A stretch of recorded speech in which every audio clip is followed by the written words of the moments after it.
There are so many stories going around Manchester United and what our future summer transfer window looks like. But there is only one guarantee right now, and that is that window opens in 6 weeks' time. I'm bringing you fully up to date with all of the latest coming out from what RUBEN Amorim said about the transfer window and the hint that he has given to what Manchester United are going to be doing as soon as the 1st of June hits, which is the new opening time for this summer's transfer window. We've talked about that quite a lot, actually, but it is significant in how Manchester United conduct their business, and there are big hints from Manchester United's head coach on what Man United will be doing as soon as that day comes. All of the updates as well regarding Cunha, regarding new players on the list, another flying French winger for Manchester United to actually look into, or apparently are now interested in as well. Update on Osterman and other things going around on Liam Delap as well this morning. Plenty to get into. It is match weekend. We are here. Football is back very quickly again. No time to actually look back on that Europa League game now. We dealt with that yesterday.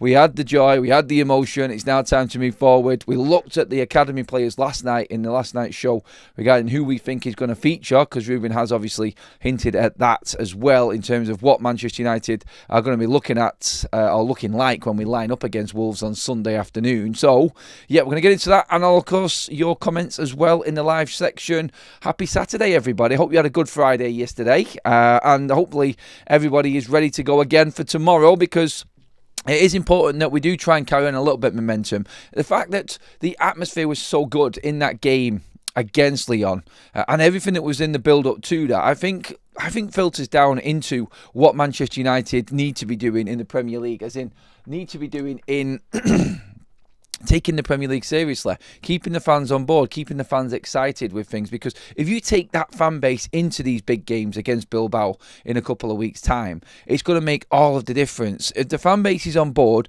United will do better.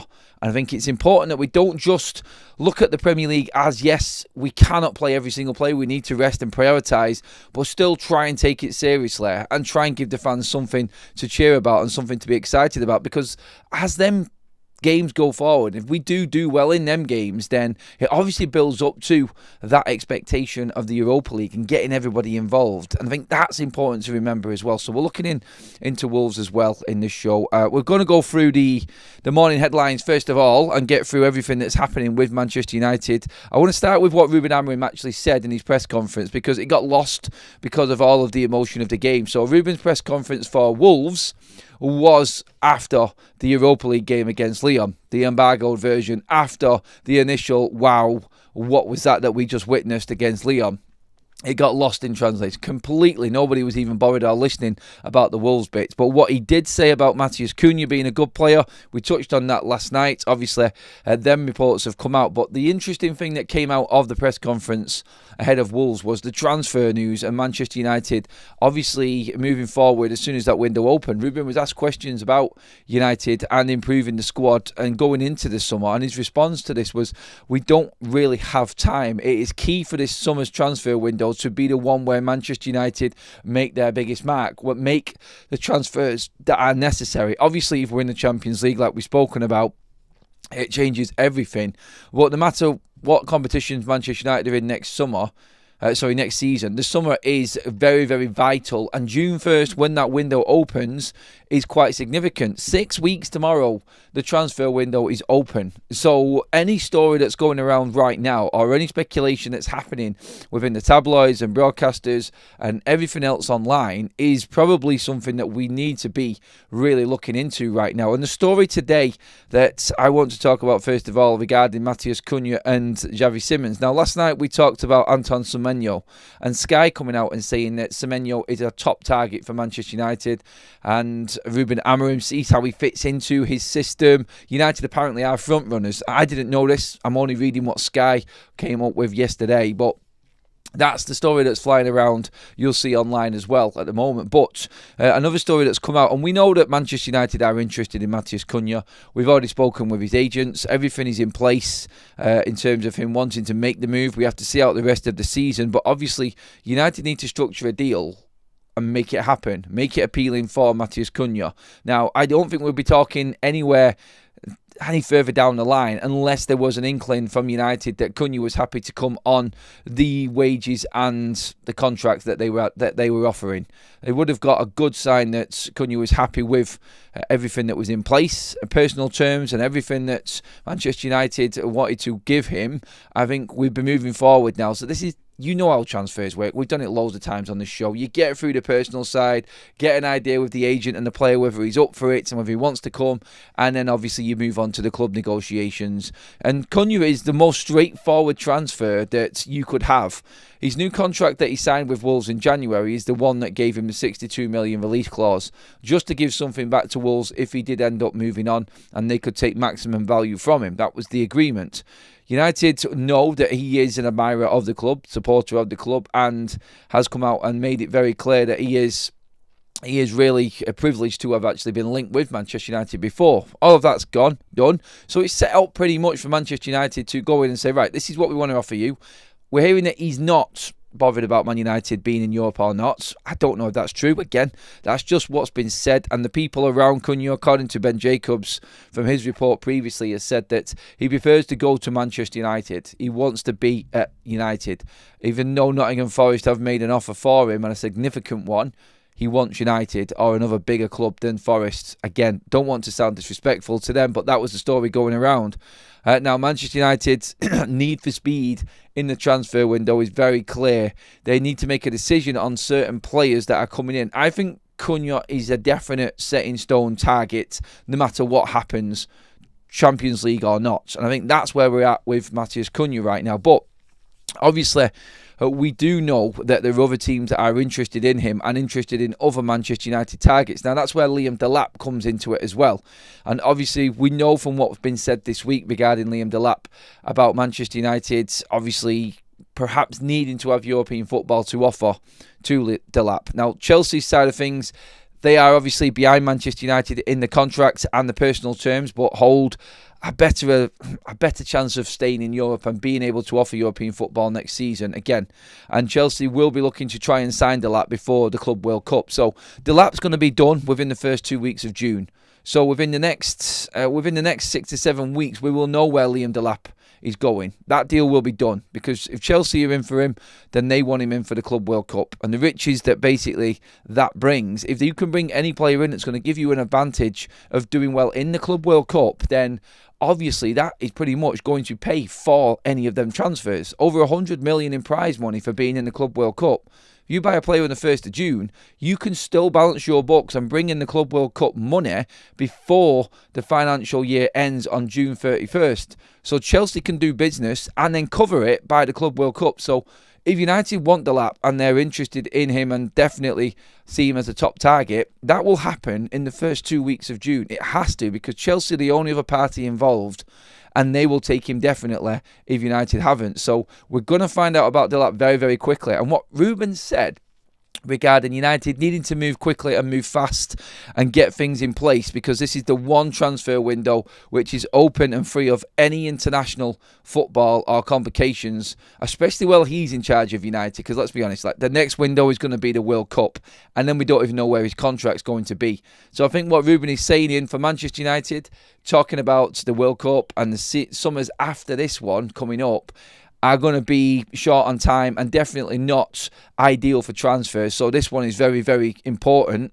I think he's covering that by saying, this is my one window within my 2 years left on my contract that I need to make something happening, because after this window, we're then further down the line, and then he's got literally, a year left on his contract. And going into that last summer window, I think we're going to know whether Ineos are willing to keep Ruben Amorim or not by that point, because it'll be over 18 months in.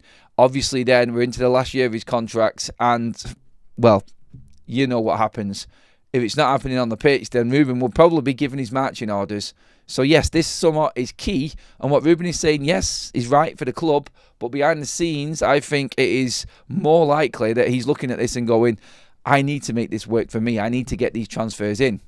Now, Cunha, regarding him and the situation we've been linked with because of Christopher Vivel, and Manchester United's links with RB Leipzig on that side. United chasing Simmons for a couple of seasons now.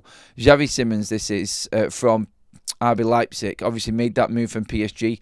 They have set a price tag of 60 million for him. There are a few other people involved in that and looking into Simmons as well. But the word is, and this has come out early this morning as well, late last night, that Manchester United see the Cunha deal as a more plausible, more feasible deal to get done. They look at that as the easier one to make, and I think is the more safer bet as well. I mean, we talked last night about Semenyo over Cunha. I'm going to be honest, like, Simmons has an attraction because he's younger, but if I'm looking at a player that is unproven in the Premier League against a player that's been playing there and doing it for a couple of seasons now in Matheus Cunha, you could even argue Semenyo. I mean, there's a point, like, out of them three players there, I think it goes Cunha, Semenyo, Simmons. I don't even know why we're actually... I mean, we're obviously interested in Simmons, and we have tracked him, but at that price, I don't even think he's on Manchester United's radar right now. I don't even know why people are still talking about him. Just from what I've read and what I've listened to, there's no way that Manchester United will be able to afford Xavi Simmons when we're looking at spending similar money on more proven players. And I'm not saying Simmons hasn't got the quality. I'm just saying this report on United looking at Cunha over Simmons, I think is probably the easiest report that anybody could write, because it's a no-brainer for me. You've got the proven quality against the unknown entity at a big price again, which we've done before and messed up. And that's why I think, and I keep on saying this, all of these proven players are exactly why Manchester United are looking. It's exactly why United are looking into them, because of that proven factor. It needs to be ready to go for the Premier League. And I've said this before, we cannot cover up the Premier League misfortunes. And the likes of Brailsford, Omar Barada, Jason Wilcox won't be looking at Manchester United if we win the Europa League and say, that's a job done, season done, we're back in the Champions League. They're not going to look at it that way. They're just going to look at it and go, Premier League, what's happening there? That's your bread and butter. And the fact that we're looking at so many Premier League proven players, like being linked with Howson from Bournemouth as well as another centre-back. Obviously, Branthwaite as a centre-back from the Premier League. You've got Cunha, you've got Semenyo, you've got Delap. There are plenty of midfielders, attackers, defenders, obviously, that Manchester United are linked with that are in the Premier League already. And I think this is what we're looking to strengthen. It's being able to compete in the Premier League, which I think has been United's biggest problem. The European football is completely different. Completely different. And we've seen that because Man United have gone 12 games unbeaten in Europe, which is crazy considering how poor we are in the Premier League. The bread and butter is where United are suffering. And the quality in Europe clearly isn't as good.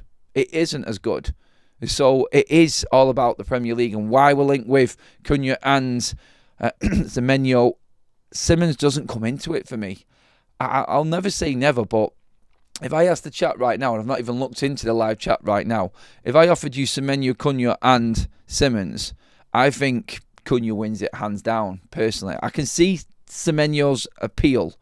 I can, in that explosive power that he has got. And again, putting up the numbers in the Premier League, doing extremely well. I still think it's Cunha. I think he's got that X factor. He has that Manchester United need right now. I do believe that Cunha has got leadership qualities in him as well. And I think this is what the full package brings with Matheus Cunha. I think this is United's all-in move, and it has to be quickly. Like Ruben says, they need to get business done very, very quickly in this window. He wants to be able to have everybody at his disposal in pre-season to work with, and that's the message coming out of United. Done quick, business out the way. I do believe that we are going to go out and spend money on players and then try and sell. I don't think it's necessarily Manchester United looking at waiting to sell players. We cannot afford to do that. There is a risk to this transfer window with United. I understand the element of buying players and then leaving ourselves with having to get rid of players. What if you can't get rid of them players and you're stuck with all of them wages, you're stuck with the finances on top of what you've got? I think there is a confidence within Manchester United that players will be moving on.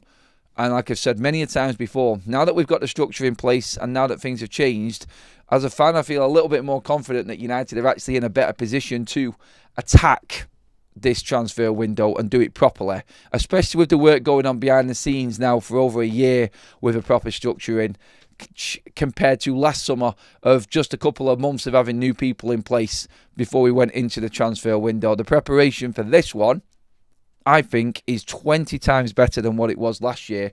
And last year's wasn't that bad, was it? It really was. Anyway, let's get into the live chat and see how you're all doing today. Please do get in with your comments. Thank you so much for the likes already again. If you're loving the content, please pop a like on the video. Over 100 in on the Saturday morning show already. Loads of comments flying in. Adam, if we can get these players in Cunha, Delap, it would be great, but the problem that holds us up is moving on players out of the club. You just pretty much touched on there, Peter, what I just mentioned. I think there is a confidence within United that they can get players in and then we can move on everybody else afterwards. That's what we're going to be looking at, I think, going into this summer transfer window, because we will lose the targets that we have been tracking and looking for because of this window opening a lot sooner. Let's not forget, normally in a transfer window, you're looking at starting on July 1st after the finances have been put through for the previous year up to June 31st, and then you can forget about that and start fresh. There's a month here.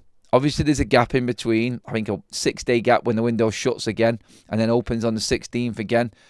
And it's going to be interesting to see who goes for it. And there is an advantage for the Club World Cup teams. And I'm not saying that's because they can buy players and others can't, because the window opens to everyone.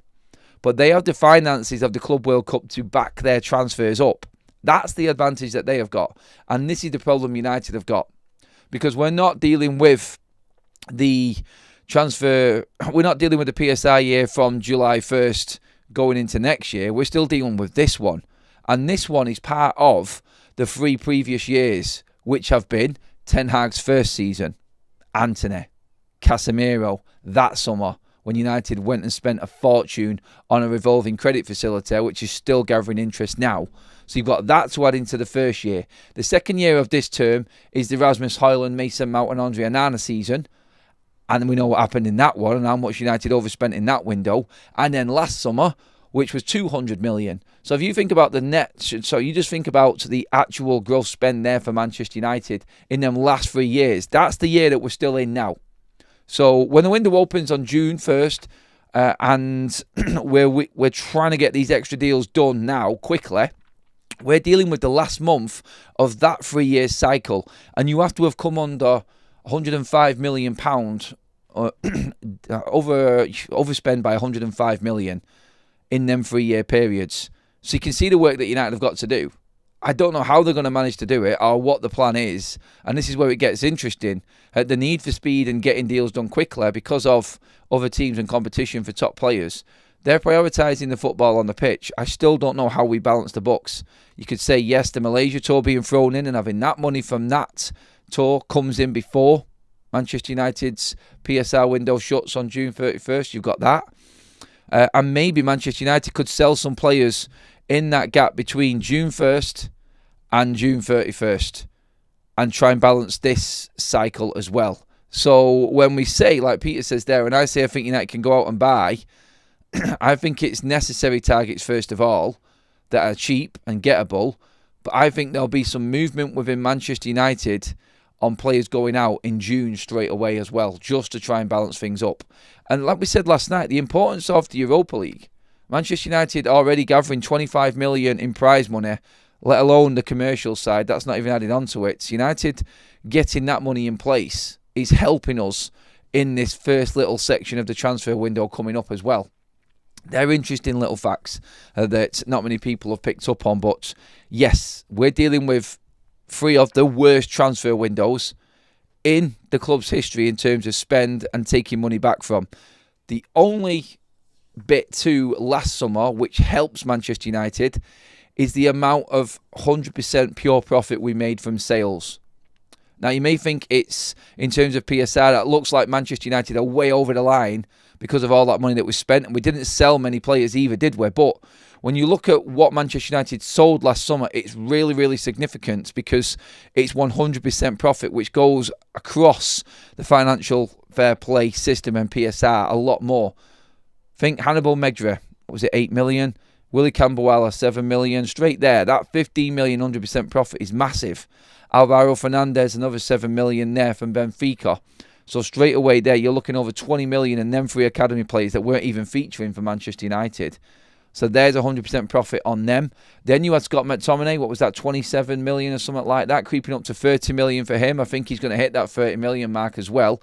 So there's another chunk there. So there's 50 odd million. And then you add Mason Greenwood to that, 27.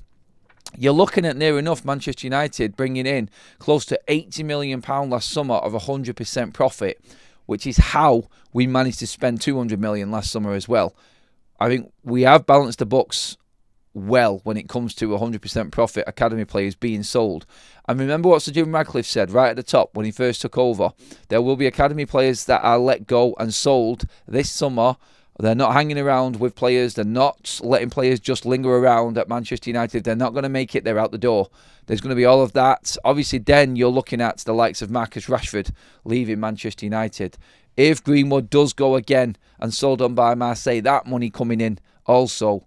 All of this to come and all of this to add in. It gets really complex and complicated, I know, and it's hard to follow and understand, but the need for getting the right players in is basically all down to Ruben Amorim wanting his pre-season and Manchester United making so many cuts to balance things out and get enough in to actually, I think, hit the transfer market come June 1st.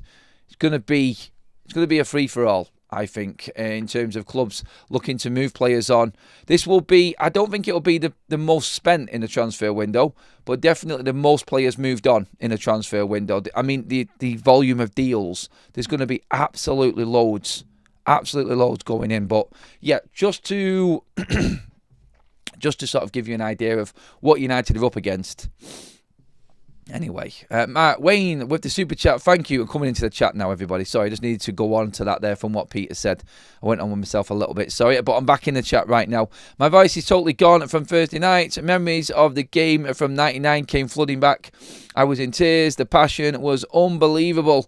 It was something else, mate. It really was, Wayne. Glad you enjoyed it, and I'm still happy that you've got no voice because that means it did really hit home.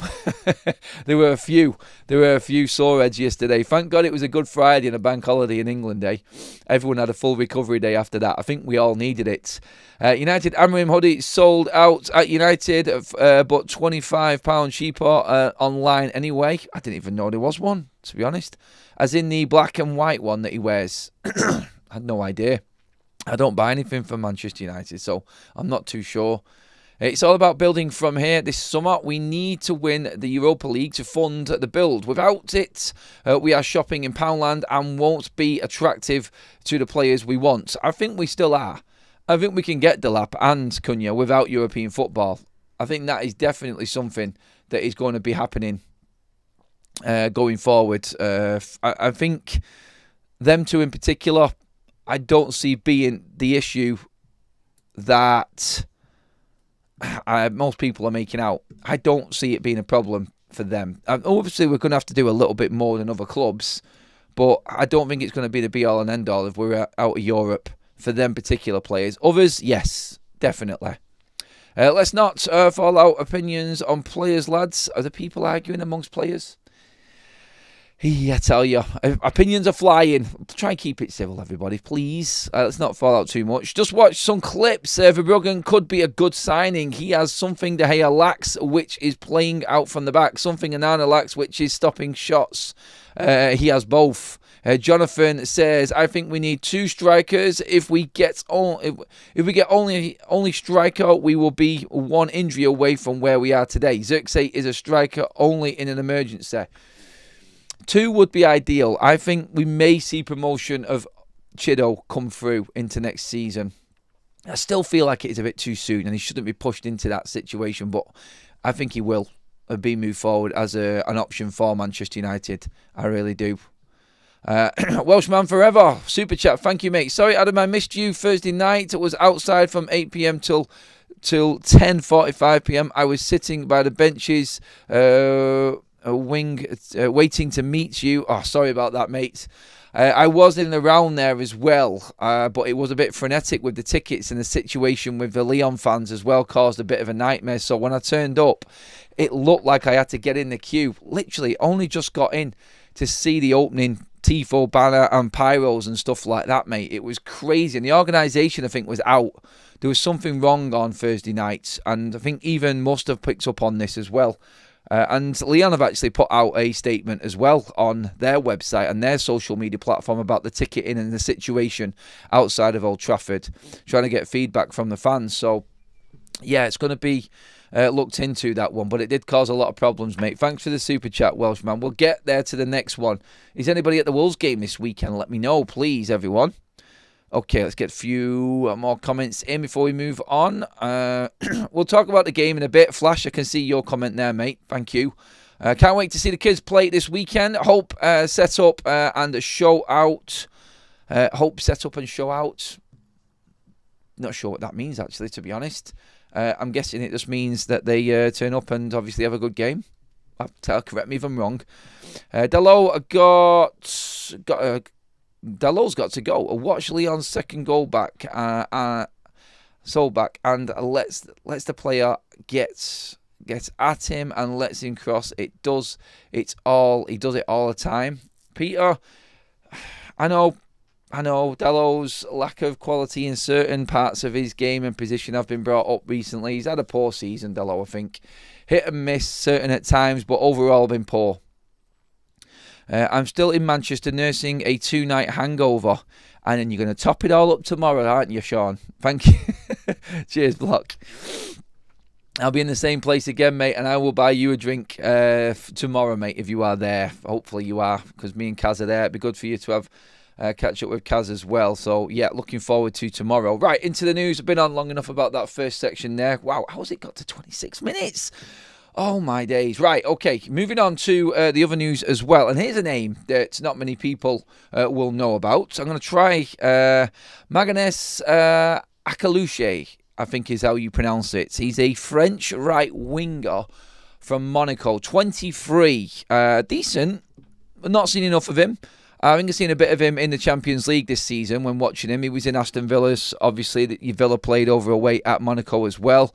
He's played in some big games this season. 23. Again, another forward Manchester United apparently have entered the race for. I'm not sure. L'Equipe are the ones running with this one. So, again, I tend to not think L'Equipe are bang on when it comes to what's happening with transfers and stuff like that. But Alacouche, I think is how you pronounce it. Honestly, again, is a no for me. I'm just going to say it. I just wouldn't be spending that amount of money on a player that isn't in the Premier League. And I'm not saying don't go out and buy players that are not in the Premier League. I'm not being arrogant. I'm not being biased to the Premier League here at all. I'm just looking at what United have done. I'm looking at our past. I'm looking at our history and going, can Ruben really work with the timescales that he's talking about and the need to bring in results in what he's got left on his contract in nursing players from abroad in? If you've got a big budget, bring them players in, but don't be spending big money on them. If you're going to spend big money, you need the perfect fit. You need ready-made players. And that, for me, in Akalouche, I think this is Akalouche, I think, yeah, I'll get it right. I'll say that, Akalouche, I think that's how you say it anyway. I think he is a no-go. Again, very similar to Simmons for me in terms of, like, just, you don't know. You don't know. Done it on the international stage. Done it in Germany. Done it in France. It's not the Premier League. It really isn't the Premier League at all. Now, if you're looking at overseas players and you're looking at players in them positions, you don't go any further than Ryan Shirky. You don't look past him. Look, players like Alacouche and players like Simmons, they don't even match up to Shirky. You could argue quality-wise, maybe down the line, they've got similar qualities.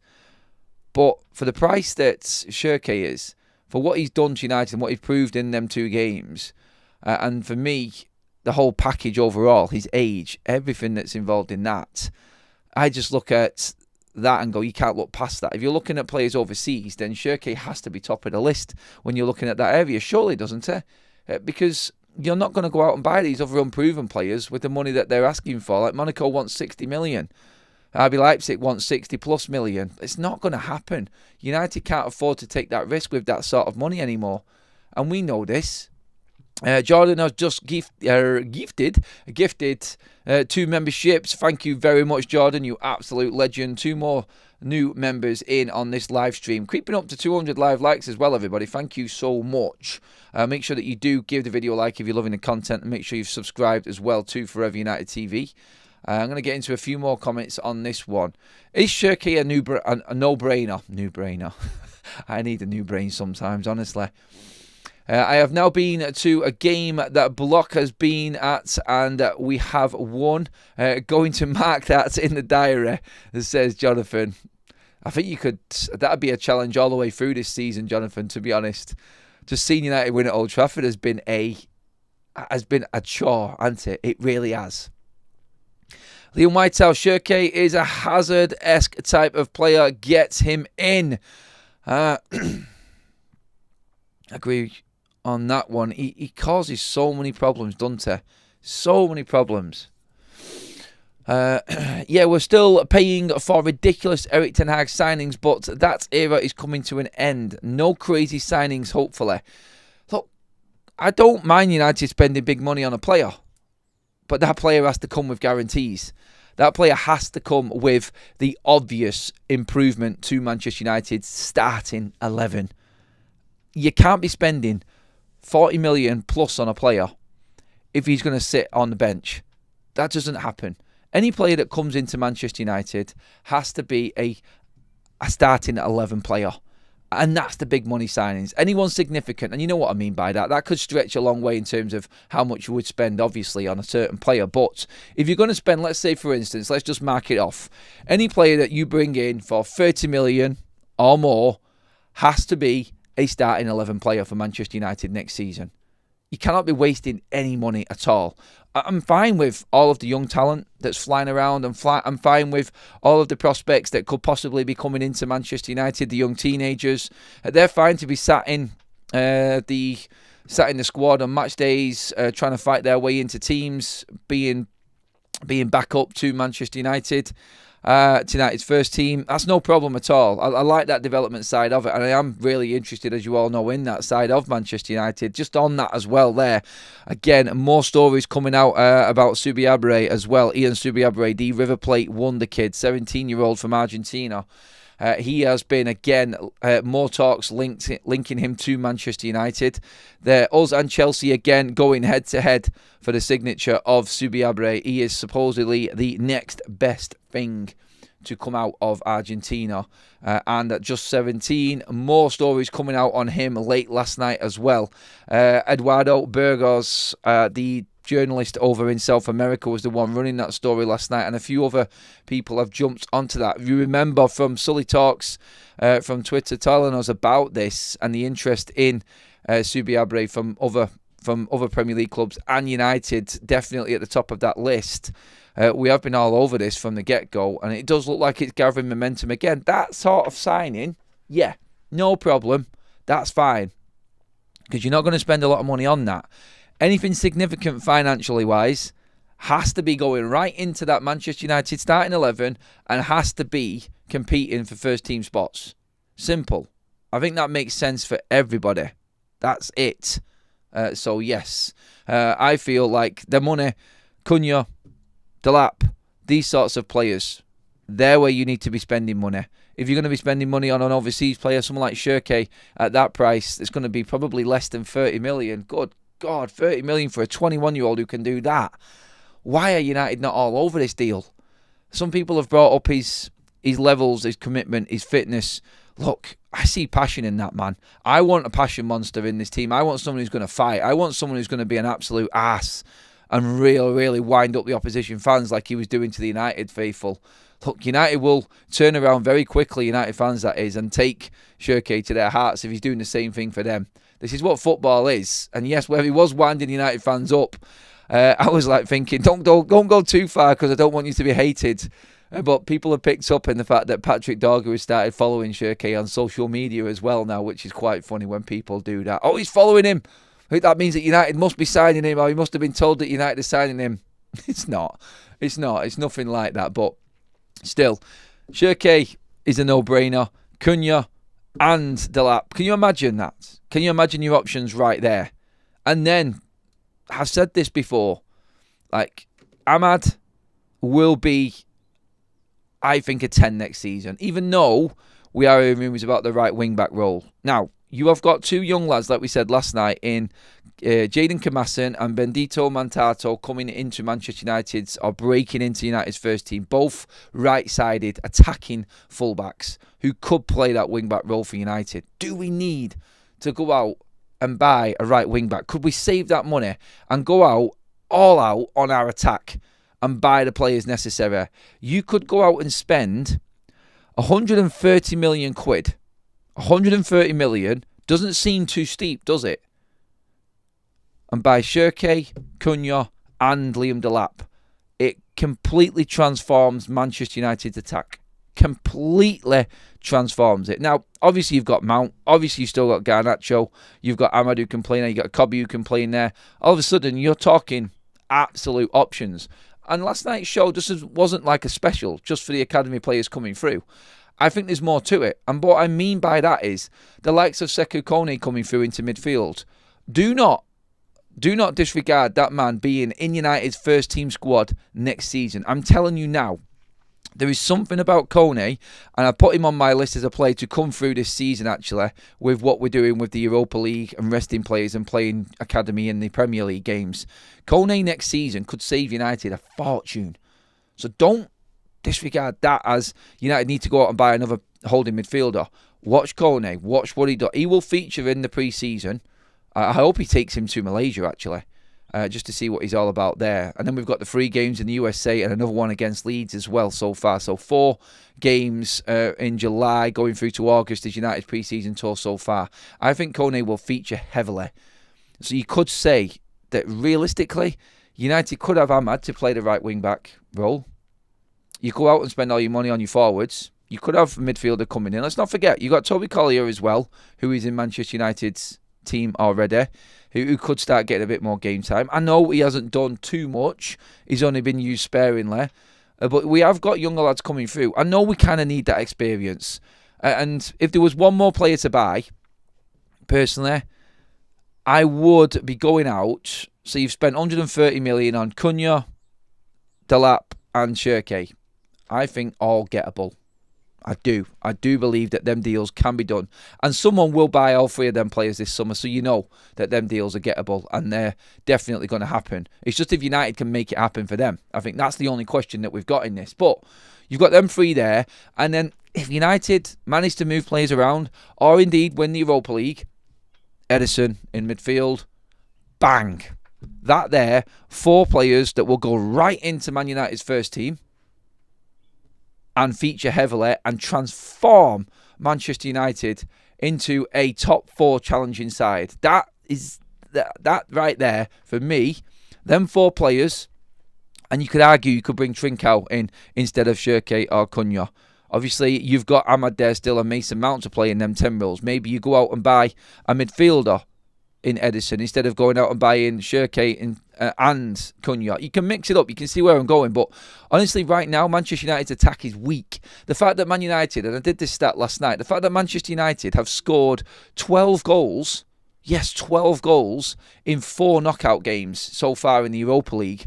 We are one of the highest scoring teams. I think we're the highest scoring team in the Europa League right now, actually. And only 2 of them goals were scored by forwards. What? You see where I'm talking about here, can't you? It's like, if United had an attack, we would be lethal. We have got goals all over our team right now. You look at what's happened. Your 2 centre-backs, basically, who kept Manchester United in a tie against Lyon. Lenny Yoro got ahead of in the first game, and Harry Maguire in the second one, obviously, with the scenes that we've seen on Thursday nights. Look at where the goals are coming from right now for Manchester United. Ugarte, Dalot. So a holding midfielder, a defender. Goals. Bruno Fernandes obviously does his bit. For Xerxes to be the only forward to score any of them 12 goals, and 2 of them as well. So I'm talking Sociedad and Lyon. Them 4 games, 2 legs. Only Xerxes has managed to score. So 10 goals have been scored from positions from holding midfield. You could argue Bruno to a point, obviously, but he has been played in that holding midfield role. But really, what we're looking at here is like you need your Garnachos, you need your Højlunds, you need your Xerxes, you need them players to be scoring goals. Can you imagine if you added attacking forces to that team? We wouldn't be, and Ruben's right in what he said, we wouldn't be worrying about the defence and Andre Onana. God, still need to get rid of him. But we wouldn't be worried about them as much if we're scoring goals. We just don't take our chances. We don't take our chances. The fact that we wouldn't have had any of that drama on Thursday night, which we all loved, if Garnacho had the composure in front of goal and took that third goal, that would have killed Leon off. There's the difference. But you cannot live off moments like extra time all of the time and deal with that week in, week out. We need to have them comfortable wins as well. And that works in the Premier League. You don't get extra time in the Premier League. That's a draw for Manchester United. And this is the problem we've got. Emotions and atmospheres will carry you so far, but you need a team that's going to score you goals week in, week out, and we just don't score enough goals. So maybe the point of this transfer window is all-out attack, just to reinforce what Manchester United have already got. And then you've got real depth and options there. I don't see Rasmus Højlund moving. There is interest in the stories as well over last night, reading from Italy and Italian reports. Italian reports. There is now 3 teams all vying for Rasmus Højlund's signature. I'm scratching my head, honestly. I'm like, how are these teams actually looking at Rasmus Højlund and wanting him in the first place? I'm happy. I really am happy, but it's you had Juventus. We know about their interest. Obviously Napoli as well. And we have now heard that Inter Milan are monitoring Rasmus Højlund as a possible target for this summer. United need 52 million. That's it. Who is going to spend that? I'll keep saying it, and I'll keep saying it. Every time Rasmus Højlund's name comes up, he is not moving. I will stand there and gladly take the L on any show in the summer while the transfer window is open if Rasmus Højlund leaves. I just cannot see it happening. Alone, but I think Jonathan said it a moment ago. We cannot sell our fault. We need another option. We need 2 forwards. Like, I can see Cunha being a striker and a 10. I think that's why we're going for him. I've got Delap, so Cunha can play 9 and 10. I think there, if Rasmus Højlund stays, you bring in another 10 like Shirkey, you can see what I'm doing there. So you've got Delap, Højlund and Cunha for the 9. You've got Ahmad, Mount, Garnacho, Cunha, Shirkey. Do you know what I mean? For the 10s, there's plenty of options there, and Xerxes as well. Do you know what I mean? Like, Xerxes could come in and play 10/9 in desperation, and you've got Chido coming through. It makes complete sense for me to have options going forward. That's how I look at it, and I think this is what I think Ruben, I feel, knows is necessary at United. But what I said a moment ago, and I got off it a little bit in terms of what we said last night with the academy players coming through, there is a chance that these academy lads could make their mark this season or in pre-season and really impact Man United's transfer window.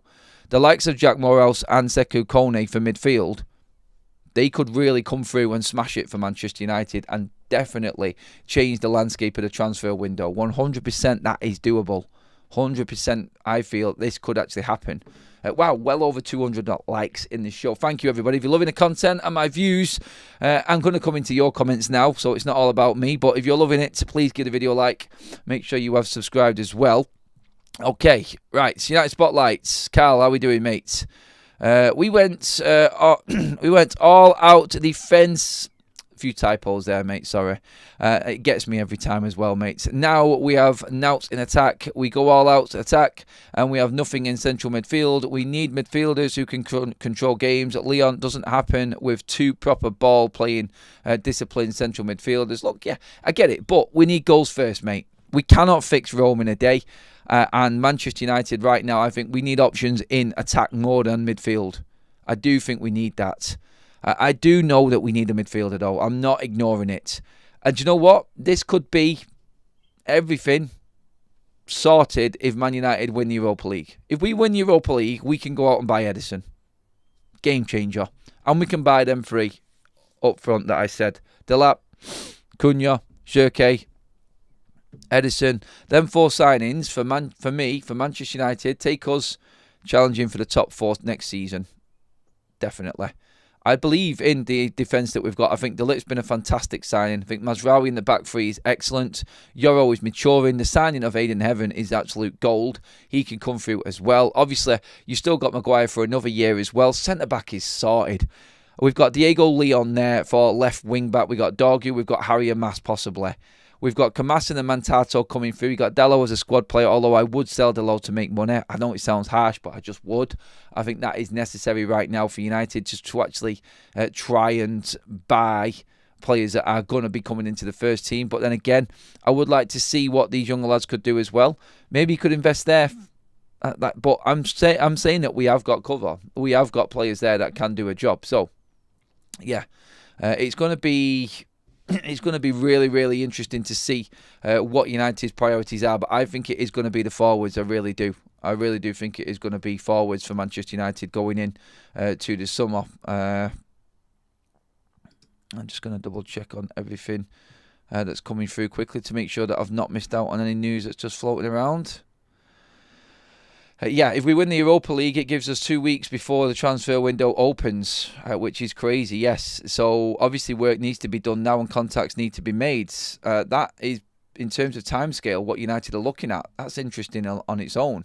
I think Mount should be looked at as a central midfielder moving forward. I think he's better further forward, mate, to be honest. I really do. If Edison comes in, Casemiro or Mainu will have to go. It will be Casemiro. Shirky as a winger/10 hybrid, he's perfect for Amorim. Ignoring Jonathan David on a free is a huge mistake, although he's going to cost a lot more than just a free. But he isn't seen as a target for United from the stories that I have actually read. I would still look at Jonathan David myself in terms of even the fees and the agent's fees and signing on fees for a free agent. I would still look at Jonathan David. I think he's a quality striker.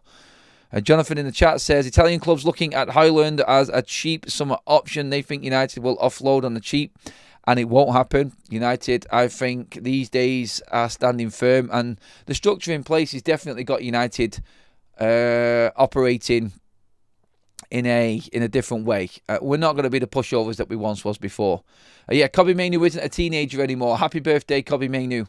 He has turned 20 today. So, the hero from Thursday night. What a birthday present that was, by the way. Kobe has just turned 20. So, no more teenager Kobe Mainu. He has come of age. He is now mature. We're going to start looking at him as a proper first-team player, if we're not already. So, expectations go up. And we expect a little bit more. Not just because of his age, but obviously, if he signs this contract, I think that's when we say, right, Kobe, this is it. Are you a first-team regular? Time to step up. And hopefully, everything that's going on with the window, what Ruben Amorim is saying, and everything that we're looking at right now and analysing as a fan base, is showing that these players are actually learning that Manchester United are changing. It's not going to be that same summer camp feeling around Carrington anymore. You are going to be held accountable for underperforming in this team now, and hopefully that does actually start to leak out, because all of these stories will start creeping into the players' heads. The agents will get to know that United aren't that pushover anymore and they're dealing with a different animal. That will then filter out into, like what Jonathan was just saying there, Italian clubs being absolutely not back when they come in thinking that they can rip United off anymore. It's a change in Manchester United, and going into the window this summer, I think we are going to see that in every single way. And even if we do win the Europa League and go into the Champions League, I still think it's going to be the same players that we're talking about now. I think we can get all of these players. The only one I don't think we can get is Edison, out of the four that I mentioned. I think we can still get Shirky, even without European football. And that sounds crazy. It does, doesn't it? But I just feel at that age that there is something that United could do and put on the table contract-wise that will lure these players in, that there is a get-out, but you will be rewarded massively if you do get into the Champions League or take United forward. I think there is a way and a structure that United could use their power of the history of the football club and Manchester United being United. I mean, that atmosphere was something to behold in the week, and you only get that at United. And that's not me being red-tinted glasses either there. I just feel like that is something that you're guaranteed at United. You're always going to get that drama and excitement at this club. And there is something that we can do and use there to attract players in, even if we haven't got European football. Are you all thinking right now, Adam, you're just talking absolute crap here right now as a United fan, aren't you? No, I think we can. I do believe we can. I think the people that we've got in at United, I believe in, are the right operators now. And this is why I'm feeling a lot more confident going into this window than I have previous, because it isn't what it was before. And people always come back and say, we're just going to end up doing the same. No, we're not going to end up doing the same thing. It's impossible for United to actually be as bad now with the people that are in charge. We're not going to be ripped off anymore. There is also a story going around today, just to keep you fully updated, and I'm not sure how real this is, because there is one aggregator account that deleted this tweet when it went out last night, and one has left it on, and the report has come out from a few different sources, and it is for our man Victor Osimhen again. Now, I'll read the story out completely. Victor Osimhen has reached an agreement with Manchester United to join the club this summer. Manchester United need to negotiate with Napoli now, and this has come from a Turkish outlet, a Turkish media outlet. And I don't know how real it is. I seen one report, and it came from a source that was, I think, more Italian-based rather than Turkish-based last night, and that has since been deleted. So this you were taking with a pinch of salt, I think. Personally, I don't believe in this story fully. I think Manchester United, there was a story going around that United have made an offer to Victor Osimhen in the week at a certain wage. This is as high as we will go. So I don't know. One thing we do know is if United agree terms with Osimhen on wages, then a deal will happen. 100% it will happen, because that's the only stumbling block. He's not bothered about European football. He would come to United, and United know what the deal is with Napoli. Now, if United get a little bit of let's just say an inkling that the lap is going to go Chelsea, for instance, they would work in on Napoli, I think, to get Osimhen done very quickly. And like we said, if a club is willing to bid early and pay for Victor Osimhen early before this financial fair play transfer window shuts, which is the 31st of June, like I just described before, then Napoli would drop their price. Maybe Napoli, I don't think they would be struggling, because they just sold Kvaratskhelia to PSG and are obviously going to be in the Champions League. So I don't think they're struggling for money. I don't think there's any financial fair play risk for them. I just don't see that. But they are willing to lower the price for Osimhen to possibly between 55 to, I think around about the 55 million mark, actually. For Victor Osimhen, then you're talking serious numbers there. So if the story is true and United have agreed wages, I could see this moving. But I'm not sure about the source, and I'm not going to say that this is definitely something that is going to happen. But that is what is in the way of Osimhen signing for Manchester United. It's the wages, nothing else. United, like Laurie Whitwell from The Athletic have said, United can afford Osimhen. They can afford that transfer fee. Now, you could add to the fact that maybe Garnacho could be going the opposite way, and this could be done not swap, but obviously deal for deal. And this would make it a very, very easy transaction for Manchester United then. But it has always come down to the wages. So, yes, Garnacho is a factor. The price of the player isn't an issue. The wages are the issue. Victor Osimhen would come to United without European football.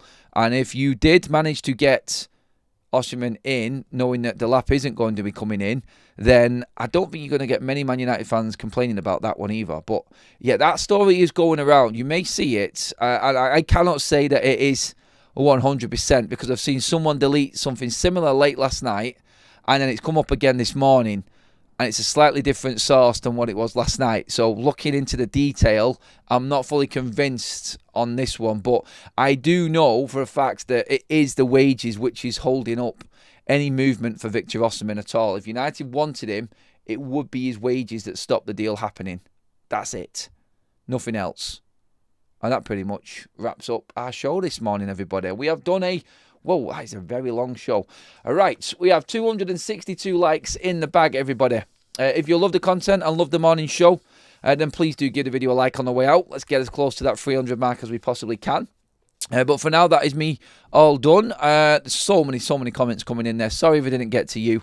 at all. There's just so much news to get through and information. You know that I like to go through everything as a full package and give you every single tiny detail, and it's taken that long to get that all out there. But I appreciate you all being in on the show. Great start to the match weekend as well, everybody. Please do make sure that you give the video a like on the way out. Subscribe to the channel if you haven't already. Get your comments in below, more importantly as well, more than anything. And I will see you all later on this evening. We're going to be doing a show. I think it's going to be around about the half-time mark, so about 6:15 this evening, ahead of the game between Villa and Newcastle. In between that, actually. So, yeah, we'll do our quick-fire roundup. But obviously, if anything does break throughout the day, I'll have you covered anyway. So stay tuned. Keep your notifications on. And I'll see you all later on, everybody. Have a fantastic Saturday. Enjoy your Easter weekend.